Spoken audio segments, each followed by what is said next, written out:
Hello നമസ്കാരം. Study സ്റ്റുഡിയോയിലേക്ക് എല്ലാവർക്കും സ്വാഗതം. നമ്മളിന്ന് Sreenarayana Guru open university third സെമ്മിൻ്റെ സോഷ്യൽ ഫോർമേഷൻ ഇൻ ഇന്ത്യ എന്ന പുസ്തകത്തിലെ 3ാമത്തെ ബ്ലോക്കിലെ 4ാമത്തെ യൂണിറ്റാണ് ക്ലാസ്സിൽ ഡിസ്കസ് ചെയ്യാൻ പോകുന്നത്. അപ്പോൾ ക്ലാസ്സിലേക്ക് പോകുന്നതിന് മുമ്പ് നിങ്ങൾ ഈ ചാനൽ ആദ്യമായിട്ടാണ് കാണുന്നതെങ്കിൽ സബ്സ്ക്രൈബ് ചെയ്യുക, ഷെയർ ചെയ്യുക, നിങ്ങളുടെ കമൻറ്റുകൾ എഴുതി അറിയിക്കുക, ലൈക്ക് ചെയ്യുക.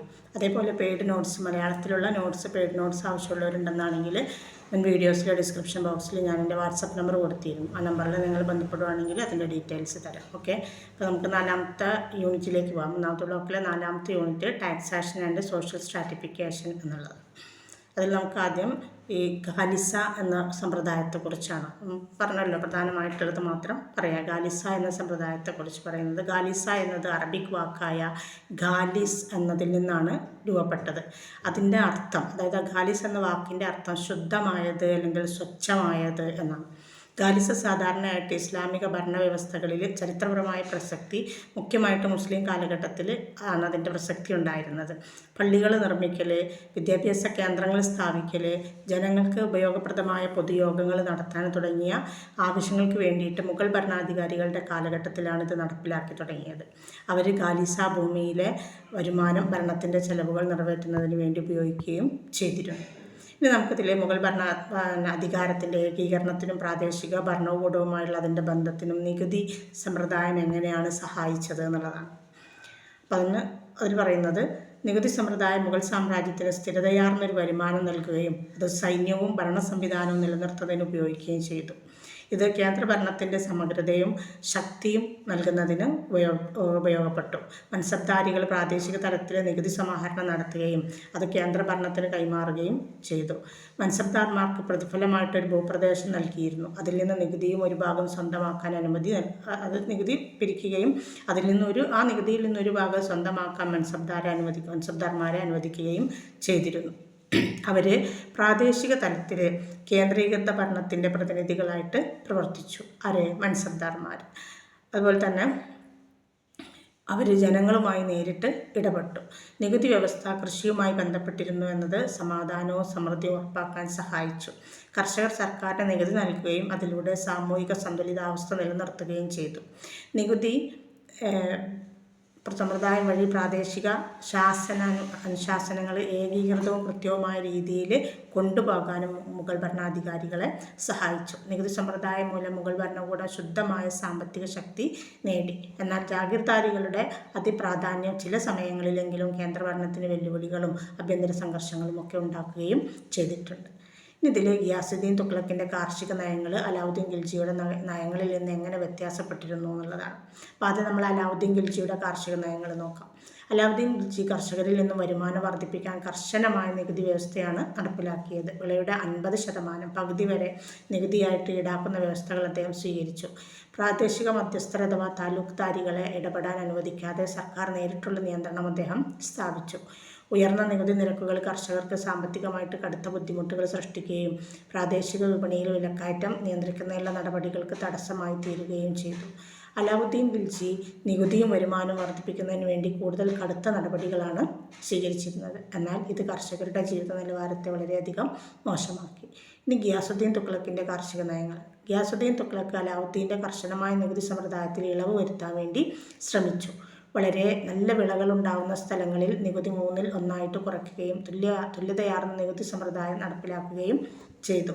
കാർഷിക ഉൽപ്പാദനശേഷി വർദ്ധിപ്പിക്കുന്നതിന് നദികളുടെ തടയണ നിർമ്മാണം, അതുപോലെ ജലവിതരണം സുഗമമാക്കൽ, കൃഷിഭൂമിയുടെ വികസനം തുടങ്ങിയ വികസന പ്രവർത്തനങ്ങൾ അദ്ദേഹം നടപ്പിലാക്കി. കർഷകരിൽ നിന്ന് നികുതി ശേഖരിക്കാൻ താലൂക്ക്ദാർമാരെ വീണ്ടും നിയമിക്കുകയും അതിലൂടെ മധ്യസ്ഥരുമായി വീണ്ടും ബന്ധം പുനഃസ്ഥാപിക്കുകയും ചെയ്തു. കൃഷിയുടെ ഗുണനിലവാരം മെച്ചപ്പെടുത്താൻ വേണ്ടി രാഷ്ട്രീയ സാമ്പത്തിക പിന്തുണ നൽകാൻ അദ്ദേഹം ശ്രമിച്ചു. കർഷകരുടെ ആവശ്യങ്ങൾ മനസ്സിലാക്കി സമൂഹത്തിൻ്റെ പ്രാചീന കൃഷിയധിഷ്ഠിത സമ്പദ്വ്യവസ്ഥയെ മെച്ചപ്പെടുത്താൻ ഗിയാസുദ്ദീൻ തുഗ്ലക്ക് ശ്രമിച്ചു. ഇതാണ് രണ്ടുപേരും തമ്മിലുള്ള വ്യത്യാസം. ഇനി ദോവാബ് മേഖലയിലെ കാർഷിക പ്രക്ഷോഭത്തിൻ്റെ കാരണങ്ങൾ എന്തൊക്കെയാണെന്നുള്ളത്. ഒന്നാമത്തത് കർശനമായ നികുതി നയങ്ങളാണ്. രണ്ടാമത്തത് നികുതി പിരിവിലെ ദുരുപയോഗങ്ങൾ. മൂന്നാമത്തത് പ്രകൃതി ദുരന്തങ്ങൾ. 4 സാമൂഹിക അനീതികൾ. 4 കാരണങ്ങളാണ് അതിനുള്ളത്. ഏതൊക്കെയാണ്? കർശനമായ നികുതി നയങ്ങൾ, നികുതി പിരിവിലെ ദുരുപയോഗങ്ങൾ, പ്രകൃതി ദുരന്തങ്ങൾ, സാമൂഹിക അനീതികൾ. ഇനി ഇതിൽ നമുക്ക് മധ്യകാല ഇന്ത്യയിലെ സാമൂഹിക വർഗീകരണത്തിന് കാരണമായ ഘടകങ്ങൾ എന്തൊക്കെയാണെന്നുള്ളത്. ഒന്നാമത്തത് ജാതി വ്യവസ്ഥ. ഓരോ നിശ്ചയിക്കപ്പെടുന്ന ജാതി വ്യവസ്ഥ സമൂഹത്തെ വിവിധ വർഗങ്ങളായിട്ട് വിഭജിച്ചു. രണ്ടാമത്തത് ധാർമ്മിക ആചാരങ്ങളാണ്. മതപരമായ ആചാരങ്ങളും വിശ്വാസങ്ങളും സമൂഹത്തെ വിഭജിക്കാൻ കാരണം. മൂന്നാമത്തത് സാമ്പത്തിക വ്യത്യാസങ്ങളാണ്. ഭൂമിയുടെ ഉടമസ്ഥതയും സമ്പത്തിൻ്റെ വിതരണവും സാമൂഹിക പദവികൾ നിശ്ചയിച്ചു. ഭൂവുടമകൾ, വ്യാപാരികൾ, കർഷകർ, തൊഴിലാളികൾ എന്നിവരുടെ സാമ്പത്തിക നില വ്യത്യാസപ്പെട്ടു. നാലാമത്തത് വ്യവസായവും തൊഴിലുമാണ്. അഞ്ചാമത്തത് ഭരണകൂടത്തിൻ്റെ നയങ്ങൾ. ഭരണകൂടത്തിൻ്റെ നയങ്ങൾ എന്ന് പറയുമ്പോൾ രാജാക്കന്മാരും സാമ്രാജ്യവും സമൂഹത്തെ നിയന്ത്രിക്കാൻ സാമൂഹിക വിഭജനത്തെ പ്രോത്സാഹിപ്പിച്ചു. ഭരണകൂടത്തിൻ്റെ നയങ്ങൾ സാമൂഹിക തരംതിരിവിനെ ഒന്നുകൂടി ശക്തിപ്പെടുത്തുകയും ചെയ്തു. ആറാമത്തത് വിദ്യാഭ്യാസവും സാംസ്കാരിക മൂല്യങ്ങളുമാണ്. വിദ്യാഭ്യാസത്തിൻ്റെ ലഭ്യതയും സാംസ്കാരിക മൂല്യങ്ങളും സമൂഹത്തിൽ വ്യക്തികളുടെ സ്ഥാനം നിശ്ചയിച്ചു. വിദ്യാഭ്യാസം ലഭിച്ചവർക്ക് ഉയർന്ന പദവിയും വിദ്യാഭ്യാസമില്ലാത്തവർക്ക് താഴ്ന്ന പദവിയും കൊടുത്തു അല്ലെങ്കിൽ ലഭിച്ചു. നമുക്കിതിലടുത്തത് മധ്യകാലഘട്ടത്തിൽ അവതരിപ്പിച്ച വിവിധ തരത്തിലുള്ള നികുതികൾ ഏതൊക്കെയാണ്? ഒന്നാമത്തത് ഭൂനികുതിയാണ്. മധ്യകാല ഇന്ത്യയിലെ ഏറ്റവും പ്രധാനമായ നികുതി സമ്പ്രദായം ഏത് തന്നെയാണ്? ഭൂനികുതി തന്നെയാണ്. രണ്ടാമത്തത് വ്യാപാര നികുതിയാണ്. മാർക്കറ്റുകളിൽ ഉൽപ്പന്നങ്ങൾ വിൽക്കുന്നതിന് സമ്പ്രദായികമായിട്ട് നികുതി ഈടാക്കിയിരുന്നു. മൂന്നാമത്തത് വ്യക്തിപര നികുതിയാണ്. വ്യക്തികളുടെ സമ്പത്തിൻ്റെ അടിസ്ഥാനത്തിൽ നികുതി ഏർപ്പെടുത്തുന്ന ഒരു സമ്പ്രദായം ഉണ്ടായിരുന്നു. നാലാമത്തത് കന്നുകാലി നികുതിയാണ്. കന്നുകാലികൾക്ക് ഈടാക്കിയിരുന്ന നികുതി. അഞ്ചാമത്തത് വനനികുതിയാണ്. വനസ്രോതസ്സുകളിൽ നിന്ന് ഉപജീവനത്തിനായിട്ട് ഉപയോഗിക്കുന്നതിനുള്ള നികുതി. ആറാമത്തത് സൈനിക നികുതി. പ്രത്യേകിച്ച് ആക്രമണ സമയത്ത് അത് വർദ്ധിപ്പിക്കുകയും ചെയ്തിരുന്നു.